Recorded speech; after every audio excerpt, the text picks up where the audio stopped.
tino. Sabi ko, akala nila naluluka ako. Ganun lang ang ginagawa ko, iniisip nila naluluka ako. Nalaman niya talaga, sabi niya, bakit na nandito na naman yan? Dapat hindi na pumupunta dito na yan. Bakit sinusulsula naman kayong pumunta kayo sa barangay? Hulihin ako. Diyan kayo nagkakamali, hindi ako magpapahuli sa inyo.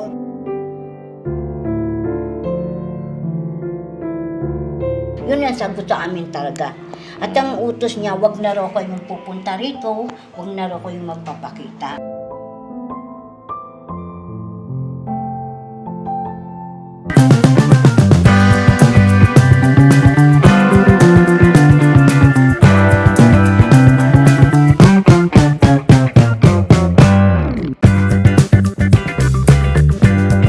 Yo mga papi, isang mapagpalang araw sa ating lahat. Opo. Alright.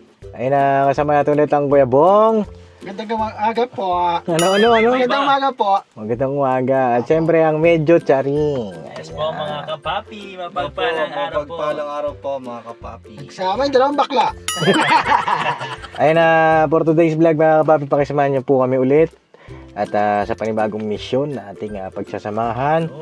At kumustahin natin si Ate Kayla. Uy. Uy, Uy.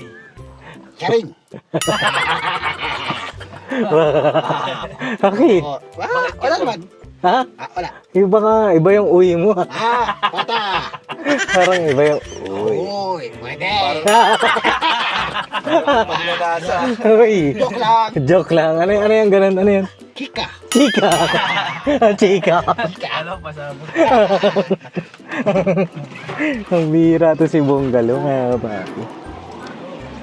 Ayan. Kamustahin natin si Ate Kayla kasi po, nakaraang vlog, di ba nga, sabi ng, pag-usapan natin, kailangan na nga po siyang i-confine o i-admit doon sa mental institution. Check natin kung ano na pong update. At si Ate Cory po ay nakausap ko rin, mga kapapi, ano. Shoutout kay Ate Cory, yung kanyang kapatid na nasa abroad. Ang sabi ni Ate Cory ay kausapin na daw sila nanay ngayon kasi merong pinapakiusap sa atin. No po? Okay, Bong, di tayo. Kala mo, di kita nakita ata, tago ka pa. Ano yung pagkain? Daming kalakal Oo nga. Dami ano. Oo. Sino niya mga papi oh? Sino nga ulit? Daga. Daga, pusa yan. Kaya Bong, daming kalakal oh. Ito oh. Ito, daming kalakal oh. Oh. Ayan oh. Ito, ang dami oh. Grabe. Ano to? Ito pa dito pa sa kabila oh, mga papi. Ang dami ng kalakal dito. Kasama to? Kung hindi yan, sa kapitbahay yan. Ay, hello po, Nay. Magandang gabi po. Nay. Po. Pasok daw tayo, mga papi. Tara, Kuya Bong. Uy, tanggal na sombrero ah. Nagawa na lang kami dito tayo. Nay, pwede ba pautang kami, Nay? Pwede utang. Hindi na pwede umutang, malayo ka. Hindi kita masisingil. Abroad. Gcash na lang tayo, Gcash na kulang na lang. Magaling ah. Gcash na lang daw. Ayan. Nay? Kilala mo ba yan, Nay? Ayan, ito, Nay. Hindi mo ba kilala to, Nay? Ito? Hindi mo kilala? Naku, napaka-pogi talaga. Kapal! Lawa! Pogi ah. Pogi talaga. Pogi daw talaga. Wala ko yung Bong. Oh, ano?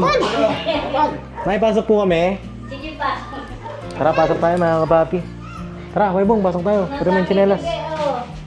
Oh. Andiyan po si Ate Kayla. Iwan ko kanina, ang dini. Naku, Bandi. wala po. Kasi pinausap ako ng ng barangay, yung babae. Opo. Ang sabi, alis daw yung mga dyan dahil uso na naman daw ang dengue. Ay, opo, uso nga po yung dengue ngayon. Ay, dito pala si Ate Criselda. Uy. Mukhang food S yan ah. Food S ah. Kamusta ka na, te? Okay lang. Ang masarap yan ah. Ano yan? Ha? yung pinagagamot, parang may isip eh. Lamag ah. Oh. Chicken skin. Uy. Parang napapadalas yan ah. Parang lalo ka ng... Lumalaki. Uy! Oo. Uy! Sa'yo na lang. Uy! Ano, kamusta na? Anong balita na sa buhay-buhay? Okay naman. Paano mo nasabing okay naman? Mabuti naman na ano. Mabuti naman. May boyfriend ka na? Eh, hindi ko inaano yung boyfriend eh. Hindi may inaano. Dito naman si Bong. Ah, bata! Bata! Dito na lang, dito. Joke lang mga papi. Good vibes lang, good vibes to. Ay, kanina, nandito eh. Andiyan ba si Ate Kayla? Pakitingnan mo nga doon, te. Kanina nandito eh. Eh? Ay, nakita ko ano, nagbenta ng ano niya, palakal niya. Teka lang, sabay-sabay na tayo. Ano na nangyari? Sabay-sabay. Dito ka muna. Okay, ilapag mo muna yung ano mo, te. Binili mo. Sabi mo muna yan. Oh. Oh. Dito kanina eh, nawala. Nawala ba, Nay? Oo, kanina Eh, nandiyan sino eh. yung ano, sinasabi mo nandito si Papa Dins? Si Buto, si RC yata nagsabi sa akin na andyan sila Papa din. Ah, ganon? Niya. Oo. Eh, sino yung ano po, inabutan nyo ng damit doon sa loob? Ha? Sino po yung inabutan nyo ng damit? Damit? Doon sa loob. Ay, si RC. Ah, si RC po ba yun? Tinanong ko kung nandoon, wala daw. Okay, Bong, upo ka dito. Oh, RC. Ito ako. Hoy, ba't yan ka? Linig ka! Ako. Dini. Dini. Yan. Yan, Dini. Oh, ayan po, Nay. Tawag dito. Ano na pong balita kay Ate Kayla? Eh siya, para namang may isip. Ay, Kasi, para pa nagluloko lang siya. Kasi nung nagsabi yung mga bata na nakahiga siya doon, nagsumbong, nakalis niya sa damit, nakapanty, kinabukasan naman, maayos naman nahiga dyan. Sabi ko, ano ka ba, Tayla? Talaga ka baka ako na may sakit ka o kaya niluloko mo lang kami para maano ka? Eh, sabi ba naman sa akin, kanya lang naman ako doon nahiganay, kanya lang naman inano ko yung damit ko kasi init na init ako. Eh kasi nagsumbong ako yung mga bata sa ginagawa mo. Ano ba kako talaga yung isip mo? Eh hindi naman sira ulo ko yan, ganito, ganoon. Ang sabi nga, nag-aano siya sa akin.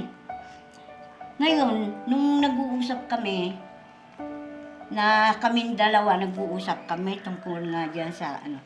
Ikaw kako, gusto mo ipasok kita kako sa mental sa ginagawa mong yan. Minsan kako nakikita ka dyan, umiihig ka sa labas, nakita ka kako ng mama dyan. Oh, hindi naman, sabi niya inging-ihi lang ako kasi naliligo si Tyler sa loob. O pwede ka naman kako, ay sige, pwede naman kakong kumatok ka, umiihi ka, eh magkapatid naman kako kayong dalawa.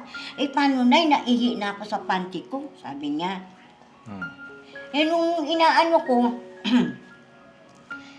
para naman siyang matino. Sabi ko, akala nila naluluka ako. Ganun lang ang ginagawa ko, iniisip nila naluluka ako. Sabi ko ganun. Ngayon tumix yung anak kong lalaki. Kasi ano pala niya yan, napapanood niya. Ang sabi, Nay, ano ba yan si Tayla? Di ba ginagamot ng brothers yan? Oo, kaso nga, nakikita siya, nakahubad sa labas, nakahiga, nakalistos siya ng damit, panty lang. Nagsumbong sa akin mga bata. Alam mo, sabi ng anak ko, niloloko lang nila nanay yan, brothers. Noon pa, ganyan na yan, di ba? Sabi niya, aalis yan. Tapos may magsusumbong, nakahiga, nakataas ang damit. Niloloko lang niya yun mga tao. Ang gusto pa nga kako ni Tyler bumalik daw siya kay Dr. Vincent, pagamot uli. Naku, Tyler, huwag ka na kakong mag-abisa pa naman magpagamot. Ilang kakong pagamot na mahigit na 1 taon, ang ginagawa mo kako sa gamot, tinatapon mo lang. Hindi mo kako iniinom. Nakita ko pa yung isang banig ng gamot, di ko lang malaman kung saan ko tinabi. Kako, ipakikita ko nga sa inyo. Hindi ko alam kung saan ko naitago eh. Apo. Ayun, Nay. Kamusta pala Ate Criselda yung ano? May mga video ka na na-videoan mo siya? Hindi ko siya mabidyo. Paano nagagalit siya sa akin? Tapos hanin niya yung cell ko nga, yung hihilahin niya. Oo. Bala pa nga niya yung itapon. Sabi ko kung yan ang ginagawa mo, ang dapat sa'yo, dalhin sa ano, kung ayaw mo nang yung mag-ano ka nang mapunta sa mga ano, huwag mong gawin ano, dito ka na lang sa bahay. Yung sa bahay, saka yung kailangan huwag kang mga lakad. Inaano ka sa trabaho, ayaw mo, inaayawan mo ng inaayawan. Anong gusto mo? Ang gusto niya, mga lakad na lang siya. Eh, ayaw mo ano sa akin, tapos hihiyawan pa ako.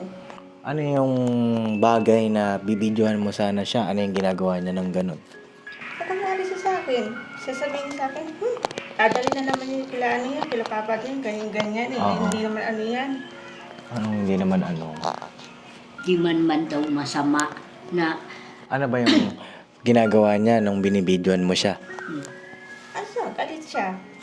Sasabihin niya, Hindi, ano nga po yung ginagawa niya nung binibidyohan mo siya noon? Ano yung, bakit mo siya binibidyohan noon? tatalikod siya. Ano yung ginagawa niya noon? Yung time na yun? Tatalikod siya, tapos napakabilis ng lakad niya. Hindi ko sumasundan ng ano, bilis. Ano siya, tapos ano siya, titingin sa akin, hanggang masama ang tingin niya sa akin. Tapos ano siya, sinusundan ko, pupunta doon, tapos di pupunta sa camera. Hindi ko masundan-sundan eh. Laging ano siya eh. Mabilis po talaga maglakad yun. Si Ate Kayla, mga kapapi, parang may gulong yung paa nun eh. Diba? Tapos yung sa binanggit nyo naman po kanina, Nay, na sinasabi nyo na parang may isip naman siya. Sa'yo ko naman po itatanong yun, Nay. Yung ginagawa niya na iihi sa labas, yun di ba po ang ginagawa niya, nakahubad. Lalabas dyan sa kubo, tatambay doon, tapos nakahubad. Ang sabi niyang inyong kamag-anak ay dati pa naman ganun. No? Yung po bang ginagawa niya na yun, normal po ba yun o may mali? may mali dun. Sa kaso nga, pag inaano namin siya, nagagalit siya. Pag kayong lalabas kami, para bang may isip siya na pupunta kami dito sa barangay, ipapaano namin siya. Bigla siyang lalayas, hindi siya uuwi maghapon. Minsan nga, umalis siya nung kinausap namin. Naku, kaming dalawang mag-ina, naghanap sa kanya. Hindi namin talaga makita. Yung pala, ang sabi nila, may pinagtaguan daw dito sa Kibutika. May pinasok na parang, Eskinita. doon daw nagtago. So ganito po. Kasi nakausap ko po si Ate Cory, no, yung inyo pong anak sa abroad. Nagkausap po kami. At ang sabi niya nga, gusto niya nga daw pong maipasok na si Ate Kayla sa mental institution. Nagagalit sa'yo? Bakit? Paano nga raw tinutulungan nga dalhin sa si mental. Kami raw ang ayaw sa amin namin. Nagagalit nga sa amin. Tapos parang may isip naman din naiisip niya, minsan yan namin sa barangay. Ang ginagawa ng siya. Nagtatago. Nagtatago siya. Sabi ko kay Cory, paano naman, ganun yung ginagawa? Tatakasan kami. Ano po yan? Ang diskarte po dyan, hindi niyo sasabihin sa kanya na pupunta kayo ng barangay. Nalaman niya nung pumunta kayo dito.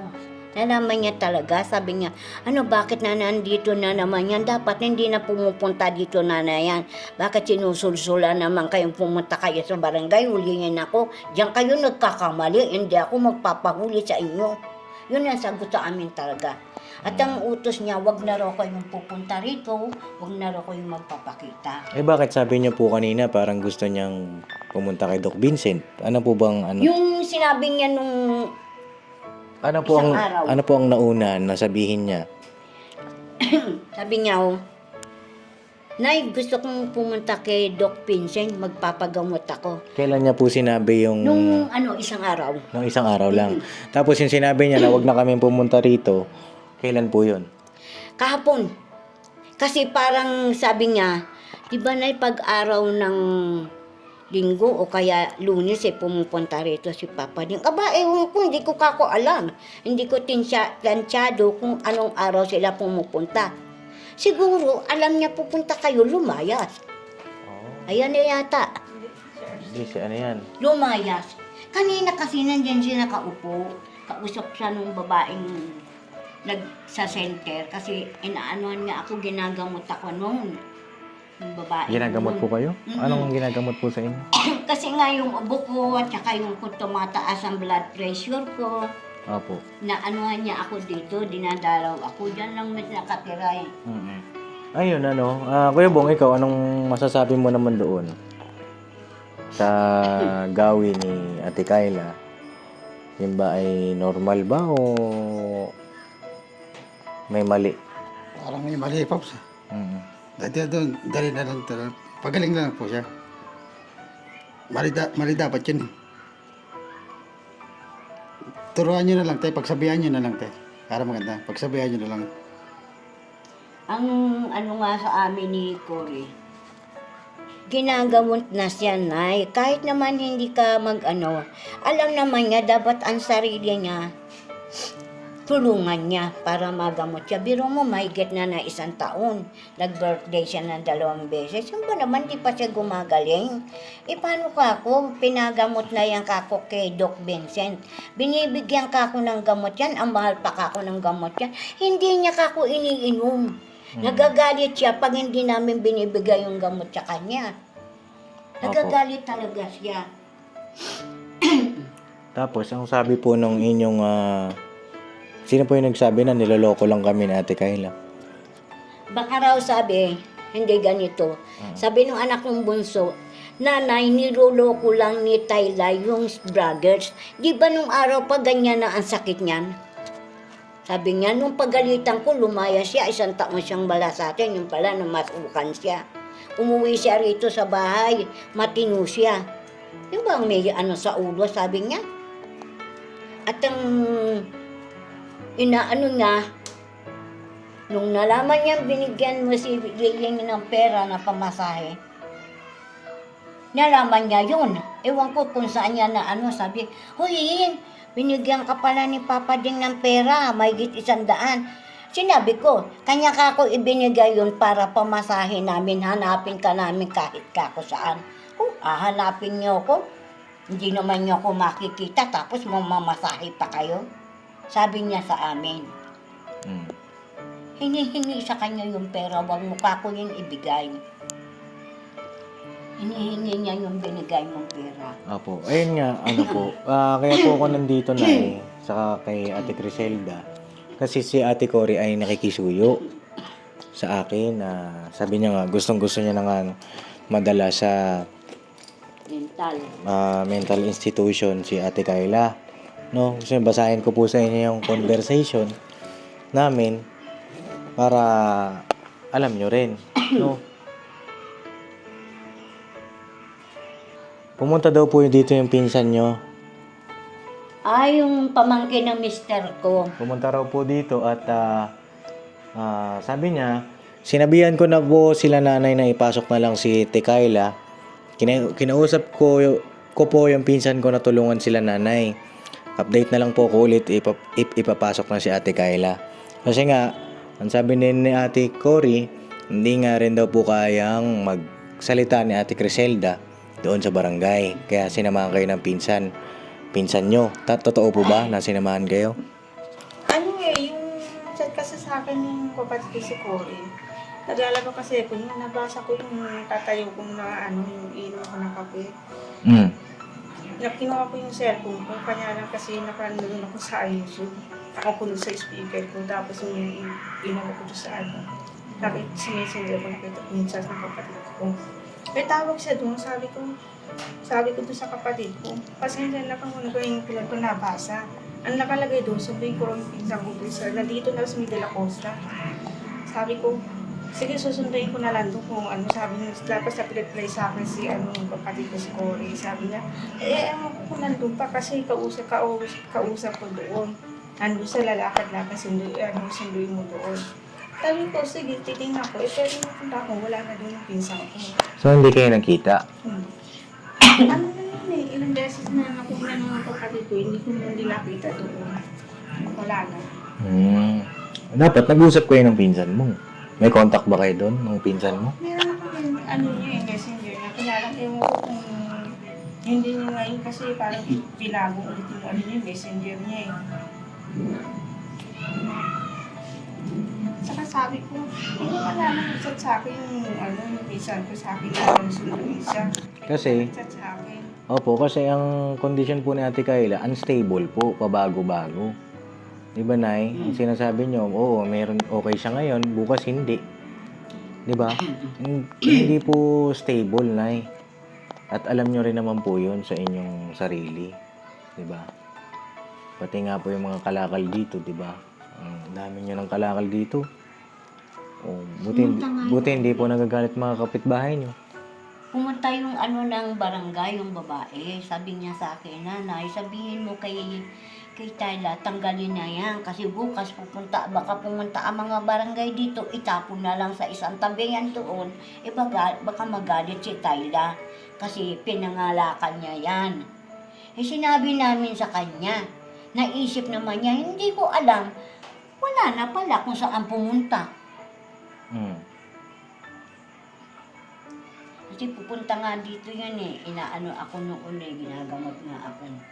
Ewan ko kung saan na naman ngayon Siguro alam niya darating kayo kasi tinatanong na sa akin, darating ba na sila papading? Aba, hindi ko alam kako. Kung darating kung hindi. Kung gano'n. Pumunta pala sa barangay yung inyong pinsan. Hindi mo alam? Kasi sa akin yung kapatid ko, sunduin ko nga daw doon, tapos sasamahan daw kami sa barangay.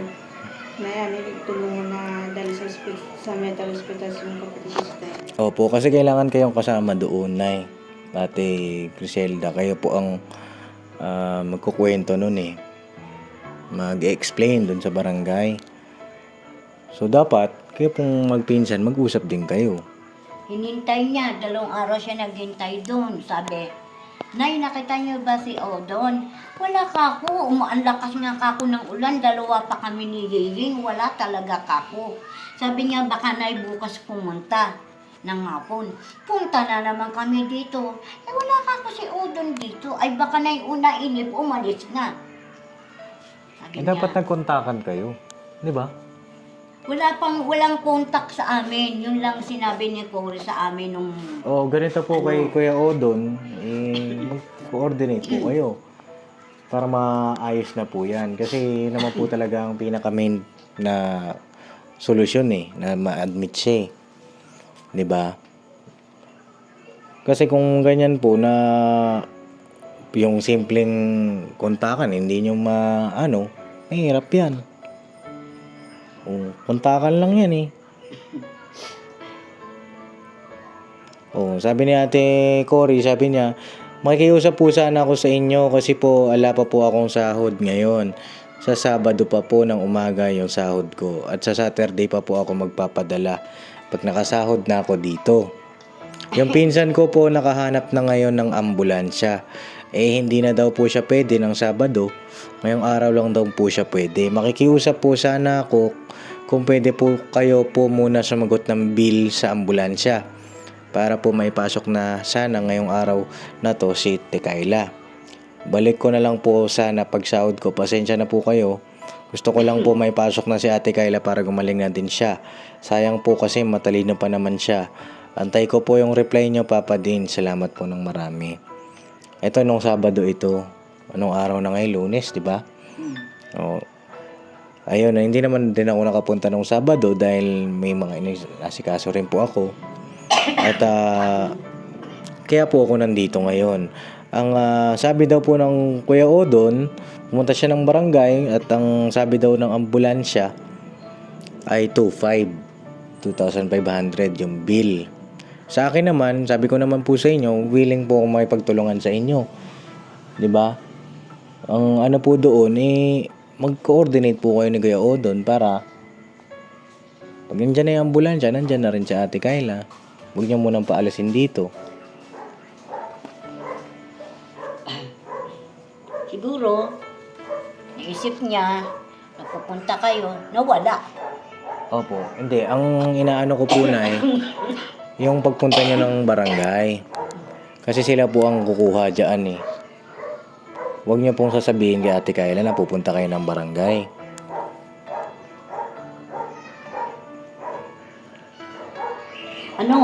Ngayon lang siya umalis. Lagi siya dito sa bahay. Sabi ko dito, mag-uusap kami. Ano ba ito si Tala? Meron bang ano sa ulo ito? Nung malaman niya, andito naman siya sa bahay nagpapahinga. Tapos nung ano, pag minsan nandun sa labas. Meron nga po, Nay. Meron nga po. Yun po ang totoo. Di ba, Nay? Meron nga po talaga na ano si Ate Kayla. Huwag niyo pong isipin na wala. Kasi meron nga po, ilang beses na natin, di ba, kayo na rin po nagsabi na minsan nagsasalita mag-isa, minsan tulala, minsan okay. Meron nga po. Yun po yung kailangan natin gawin. Yung bill po ng ambulansya, kapag ka nandyan na, sabihin nyo sa akin, i-gcash ko po. Kasi ano hindi na namin nakausap si Odon. Sana man lang kako, pumunta siya rito, nag-usap kami. Naghantay sa labas, wala naman. Ang lakas pa ng ulan. Ayun kay Kuya Odon, tsaka kay Ate Cory, siguro mag-usap po kayo ni Nanay, set nyo po. At huwag nyo na lang iparinig kay Ate Kayla. No, Nay? Yun lang naman yun. Ganun lang kasimple na ano nyo, tawag dito, timingan ninyo na dito siya, kontakin niyo si Odon, chat nyo. Punta siya barangay kasama ambulansya. Kasi mga papi, kaya daw ambulansya dahil yung mobile daw po ng barangay dito ay busy daw. Kaya ambulansya daw ang nirekomenda ng barangay. Sabi ni Ate Cory. Yun. Ito po, andito yung chat, mga kapapi. Ayan o. Sabi ni Ate Cory, gandang umaga Papa din, hindi daw po pwede yung ambulansya ng barangay sa amin kasi hindi naman daw po emergency si Ate Kayla.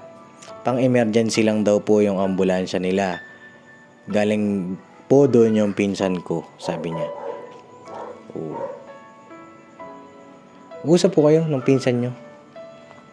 Kasi ilang panahon na rin, kailan yung huling punta ko po dito, wala pa rin tayong progreso.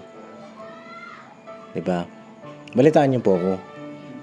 Nay, Ate Criselda, chat niyo ako ha.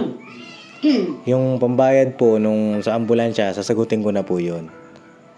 Yung 2.5 na sinasabi ni Ate Cory. Pero pag nandyan na, ha? Gcash ko na lang sa inyo. No po? Ikaw, Kuya Bong, may gusto ko bang sabihin? Wala naman. Ikaw, Ate Criselda, may concern ka ba? Ano lang, sana naman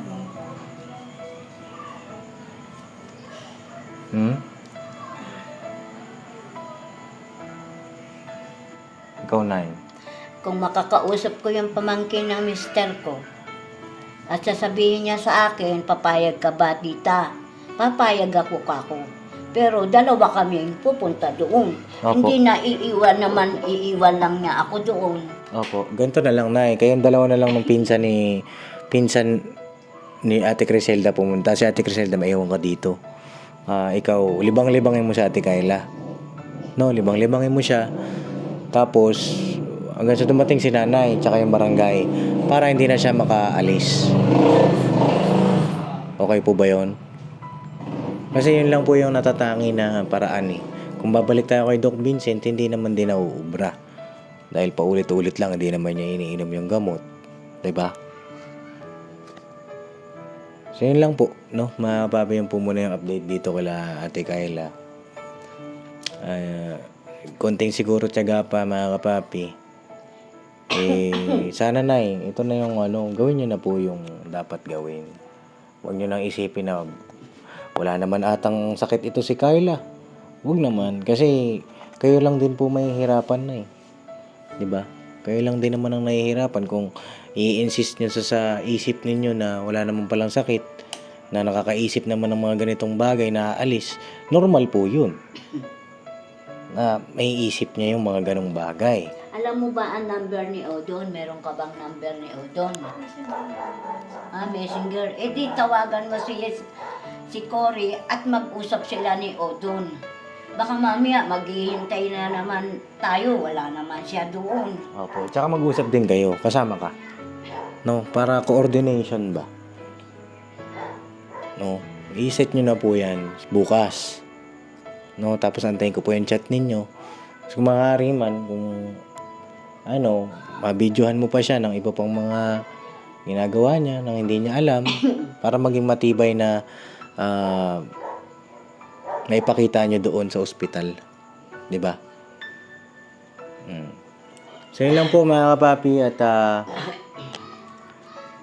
tutuloy na muna kami at God bless po sa ating lahat. Yun po muna yung update kala nanay. Sana po nay ha. Makisuyo na lang po ako kasi kawawa naman eh. Patetext ko sa kanya bukas si Corey. Kasi si Corey, wala ngayon doon kasama ng amo niya sa Hong Kong. Opo. Nung tinext ng mga anak kagabi, sabi, Mama, kailangan namin ang pera kasi merong pupunta kami dito sa Gulod, merong kami pag-aaralan. Sino po? Ngayon, yung apo kong babae, meron daw opo. silang dito sa eskwela sa Gulod, tapat ng barangay. Ang sabi ng ina, ayan mo, padadalang kita kahit kaunti. Maghapon daw sila doon, meron silang exam na Kaya kanina, nagpadala yung ina ng kaunti, ay pinadala doon sa kumare niya kasi wala siya sa trabaho, nasa Hong Kong siya. Kasama niya yung amo niya. Opo. So yun lang mga papi at lawakan pa natin yung ating pangunawa. At magiging maayos din po yan mga kapapi. Basta na makipagtulungan lang po kayo. Ate Criselda, Ate Cory, ayan. Para kay Ate Kayla. Si kawawa naman mga kapapi. Oo, galit siya ngayon. Palang araw magpapasalamat yan sa inyo. Magpapasalamat yan sa mga taong kinasangkapan at nagtiyaga sa kanya. Kasi gumaling siya mga kapapi. Ano po? Salamat din po sa inyong support at pagmamahal mga kapapi. Ito naman para updated din po kayo, 'di ba? Sa pagtulong natin kay Ate Kayla sa mga ganap, ano na bang nangyayari. At yun po. Yun na yung sunod natin, Nay, ha? Mag-usap na kayo ng mga kamag-anak po ninyo. Namin si Cory, tatawagan namin mamayang gabi. Papuntahin mo si Odon, tansyahin ko kung nandun si Odan at pupunta ka ako si Tayla, ay si Jejin. Tapos papuntahin niya rito, saka na nang tumawag ng sasakyan. Niya lang maiwan siya dyan, bantayan niya si Tayla. Kasi kakausapan din ako nun eh. Opo, kayo po ang sumama na dun sa pinsan. Kayo po ang sasama. Si Ate Criselda magbantay dito. Kasi si Ate Criselda hindi yan magsasalita doon. Ngiti lang yan eh. Si Bate. Oh. Hindi, joke lang naman. Good vibes lang para magaan mga kapapi. Huwag nating i-stressin masyado yung sarili natin. Ang sa atin lang gawin lang natin yung dapat. No? Ate Criselda. So yun lang mga papi, God bless po sa ating lahat. Banat-banat lang po.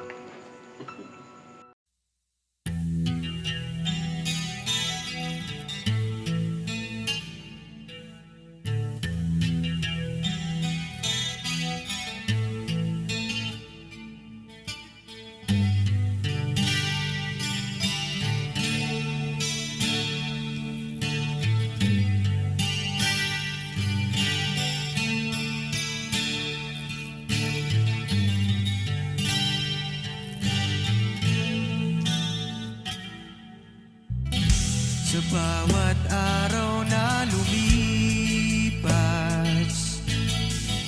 ka-business ay nagagalak. Maraming taong natutulungan, pagpalain ng may kapal. Sa bawat araw nagdaan,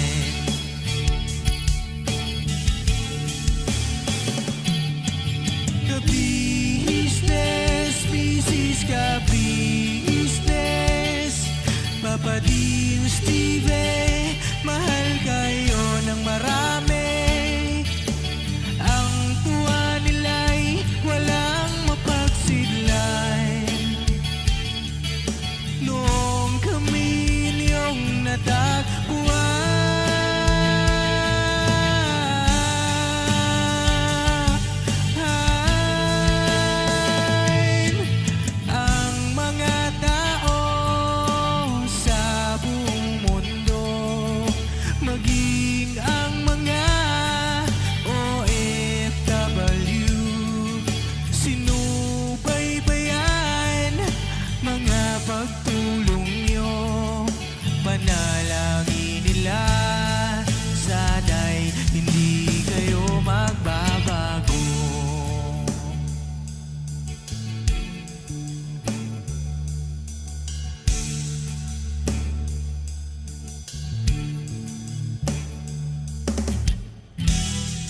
Papa Dins TV naman,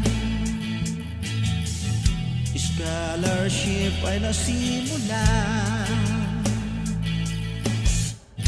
sa mga nais mag-aral. Pag-aaral ay pahalagahan upang kayo'y magtagumpay.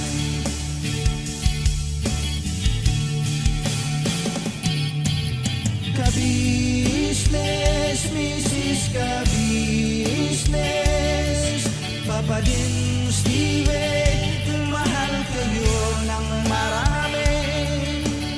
Ang tuwa nila'y walang mapagsiglay. Nung kami ninyong natagpuan,